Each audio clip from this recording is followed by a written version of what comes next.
Anita Mondal Gaga Gaga just. তো hello everyone, এখন এই পর্যন্ত আপাতত পরেছি ড্রেসটা, এরপরে পুরো ফাইনাল করে নিই, তারপর সবাইকে দেখাচ্ছি, ঠিক আছে? তো আমার পেছনে আরেকজন আছে ব্লগার, নতুন নতুন ব্লগ শুরু করছে। তো সবাই বলো ড্রেসটা কেমন, কারণ ড্রেসটা আমার না, ওই জন্য আমি কার হয়ে বলে দিলাম। তো তুমি একটু বলো, কারণ আমাদের মধ্যে পরাপরি ব্যাপারটা চলে। তো আমাকে কেমন লাগছে এটা জানি, আর যার ড্রেস তাকেও পরাবো, পরিয়ে দেখাবো, বলবে হ্যাঁ আমাকে ভালো লাগছে না, আমার বোনকে ভালো লাগছে, ঠিক আছে?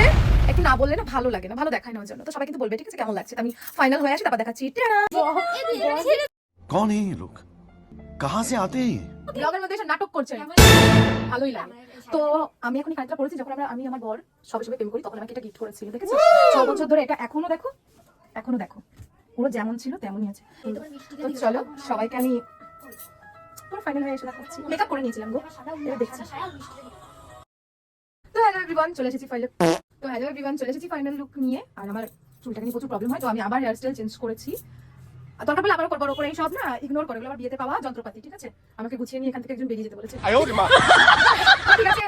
এত কথা বলা উচিত না, কারণ লোক সমাজে মান সম্মান নষ্ট হবে কিছু কিছু ভদ্রলোক জনদেরকে নিয়ে। তো এত ভদ্রতা সভ্যতা আমি শিখিনি, বাদ দাও সব ইগনোর। আমাকে কেমন লাগছে সবাই জানিও প্লিজ। হ্যাঁ, খুব ভালো লাগে তোমাদের সঙ্গে। হয়তো আমি কথা বলতে পারি না, কারণ সত্যি কথা বলতে আমি সংসার সামলাবো, নাকি তোমাদের সবার কমেন্টের রিপ্লাই দেবো, নাকি আমি রিলস করবো, না আমি ব্লগ করবো, না কি করবো আমি বুঝে উঠতে পারি না। তাই জন্য একবার ভিডিওটা পোস্ট করার পর আর চেক করি না, সত্যি কথা। যা কমেন্ট করবে সবাইকেই রিপ্লাই করবো, ঠিক আছে? তো আমাকে কেমন লাগছে একটু জানিও। হ্যাঁ, অন্ধকারে হয়তো ভালো করে দেখা যাচ্ছে না। ও হলো নদো, সিরিয়াসলি সারাদিন সকালবেলা থেকে জ্বালিয়ে আমার মাথা খাবে, আর এখন এসে জ্বালিয়ে। বলো বলো